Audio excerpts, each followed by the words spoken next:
Helsingin ensikoti avautui vuonna 1942 Ensikodin tielle Vallilaan. Tästä alkaen olemme palvelleet raskaana olevia ja pikkulapsiperheitä. Missiomme on: jokainen lapsi on pelastettava elämälle. Kun muissa herää huoli, meissä syntyy toivo. Asiakkaidemme kanssa toimivat korkeasti koulutetut työntekijämme ja vapaaehtoisemme. Kutsumme jokaista mukaan. Vapaaehtoiseksi riittää, että olet turvallinen aikuinen. Vapaaehtoiset ovat olleet toimintamme kulmakivi vuosikymmenien ajan. Ensikodin visiossa yleishyödyllisyys ja kansalaistoimijat ovat vahvasti mukana.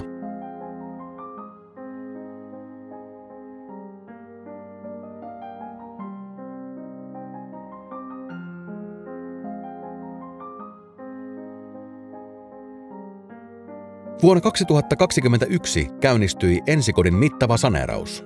Peruskorjattu vanha puoli sekä uudispuoli valmistuivat marraskuussa 2023. Uusi ensikoti palvelee vauva- ja pikkulapsilähtöisessä perhekuntoutuksessa ja vauvalähtöisessä päihdekuntoutuksessa. Talossa toimii 4 ympärivuorokautista osastoa, joissa jokaisessa on 6-7 perhepaikkaa. Henkilöstömitoitus on korkea. Jokaista perhettä kohti on 1,5 työntekijää. 2 yksikössä on terapeuttista päivätoimintaa. Tapaamispalvelussa palvelemme erityisesti valvotuissa ja tuetuissa tapaamisissa. Uskomme ammattilaisten, vapaaehtoisten, vertaisten ja kokemusasiantuntijoiden läsnäolon yhdessä tuovan parhaan mahdollisen tuen perheille.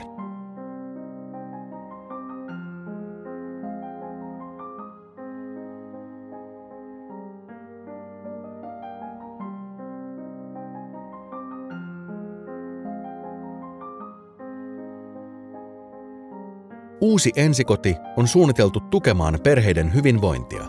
Talon teemana on metsä, joka näkyy muun muassa sävy- ja materiaalivalinnoissa.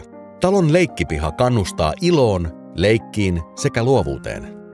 Talossa on suuri määrä isoja ja turvallisia parvekkeita, jotka tukevat vakautumista ja hyvää oloa. Luonto on lähellä keskellä kaupunkia. Talossamme käytetään tutkimusperustaisia kuntoutuksen menetelmiä eläinavusteisuudesta erilaisiin ryhmätoimintoihin. Ensikodin työssä korostuvat vakauttava työote ja yhteisökuntoutus. Lopulta terapeuttinen työ on ihmisen kanssa olemista. Se on normalisointia, tavallisuutta, yhteistä jakamista ja arkea. Sitä me ihmiset yhdessä luomme. Tähän me sinua vapaaehtoisena kutsumme. Uudessa ensikodissa perhekuntoutusta toteutetaan Silmussa, Versossa sekä Auvossa ja päihdekuntoutusta Taijassa, Helmessä sekä Pesässä. Kaikilla yhteisöillä on omat tilat sekä runsaasti koko talon yhteiskäyttötiloja. Vapaaehtoisuus sykkii talossa.